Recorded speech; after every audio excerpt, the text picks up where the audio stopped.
was asked about dealing with conflict in the marriage, like arguments and disagreements, right? And as I was answering this question, it also brought something to mind that I failed to even carry out, even in my own experiences, when I've gotten to disagreements and me and my wife might have had some type of argument of some sort. And I know I failed to do this, and mainly because I think we both failed to do this. But with me being aware of it, it was really more my responsibility to definitely carry out than it was hers, because again, I'm more aware of this principle. And this principle that I'm speaking about is being able to always look at yourself, always claim your role, right? And what I'm saying is that when you think about an argument or a debate with your loved one, right, with your significant other, typically what has happened is that he and she are telling each other what they done wrong and what they could have done different, right? And what happens when this happens is both parties become defensive.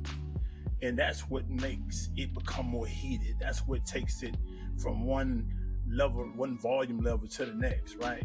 That's what changes the terminology that are being used, right? It makes them probably more aggressive. And so, and it's this whole stance of being defensive, right? And so what I really want us to understand is that it is very important.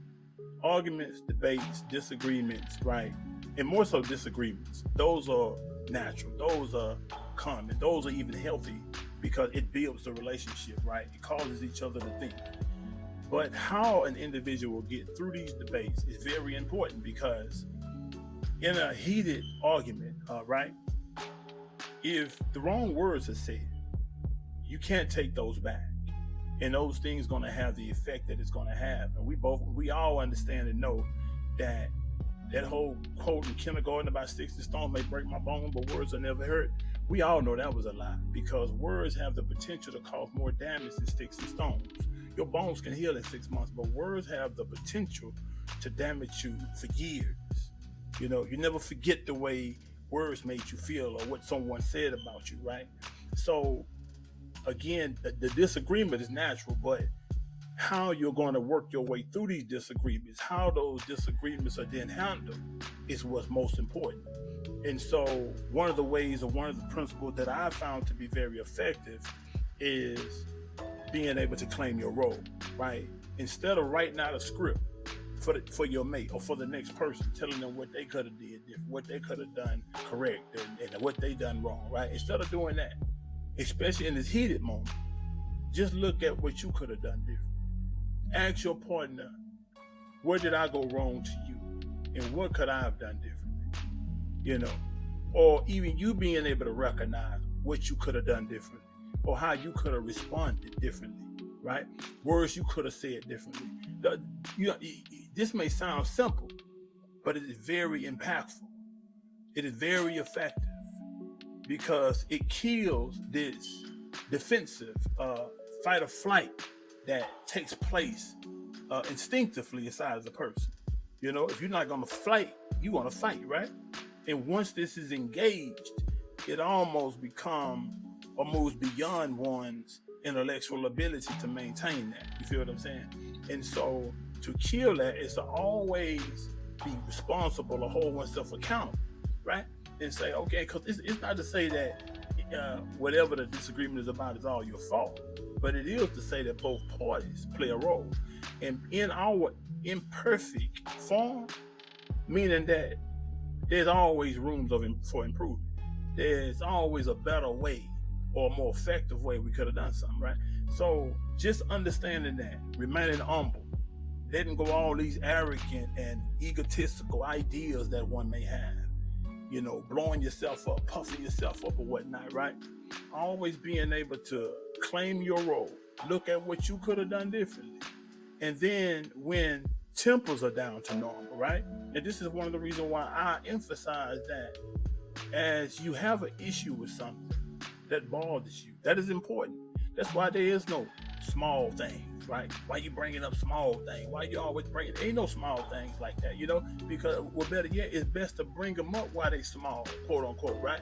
Before they become a huge thing. because once it's a huge thing, it's kind of like on cartoon when you see the snowball rolling down the hill, right? It start out like a pebble, but by the time it get further down the hill, not only is it going faster, but it's bigger. And so therefore, not only is it going to cause more damage, it's even harder to stop. You feel what I'm saying? It's even harder to deal with. So look at it from that perspective, that when you deal with things when they small and you deal with them on a calm level, it becomes easier to deal with, but you got to be an individual that understands the significance in that and just love being able to keep a space of harmony and peace by building and standing on a foundation of truth and love. And when we're not dealing with things that bother us and we, whatever we do to our mind to sweep it under the rug, then we're not actually building on truth, our foundation on truth. You're not standing on truth no more because you swept some things under the rug. But the truth always going to come out. So the heat of anger forces it out. It comes out ugly. You know what I'm saying? It don't come out tactful, or it don't come out of love. It don't come out in a loving way. You feel what I'm saying? So, and once it comes out in this hurtful, angry, toxic way, it has the ability to produce damage that has the potential to destroy a relationship or a marriage. So when you value what you have with someone and you know that what you have with someone is worth the battle, it's worth the work, then a part of that work, a part of that battle, right, is then adjusting in some areas and tweaking on some things. You know what I'm saying? In some areas where you might not be used to doing certain things a certain way, but the logic, right, of doing it that way outweighs comfort. You feel what I'm saying?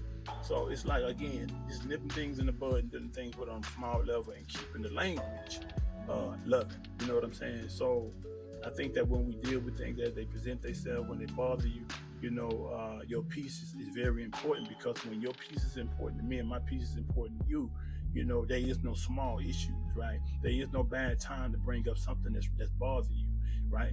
As long as, again, it's being presented in a loving way, and it's not being a thing where a person is being like literally attacked. You know what I'm saying? Because even when presenting something that a person may not, you have to try your best to present it in a way to where the person definitely understands that this is the way this is affecting you. And you're not saying the person is doing X, Y, Z intentionally to cause harm or to affect or for it to be received in the way it's being received, yet still it's affecting you in a counterproductive way. And so from that point, things should change, right? So yeah, just being understanding that, nip things in the bud, always speak out of love, and in a serious or somewhat emotional or heated type of debate, always try to claim your role. So instead of writing out the script for your partner or your mate, write out your own script for you. And when both parties do that, there's nothing to debate and argue about. Just like the problem be dealt with just that quick, like boom, it was there and it's gone. So just try it before you deny it. You know what I'm saying? Because there's a saying that the average person rejects what they don't understand, or that they disagree with, or that they can't comprehend. You feel what I'm saying? All those different things. So anyway, try it before you deny it, and then get with me. Let me know what you think in the comments, and don't forget to like, comment, and share. Peace and blessings.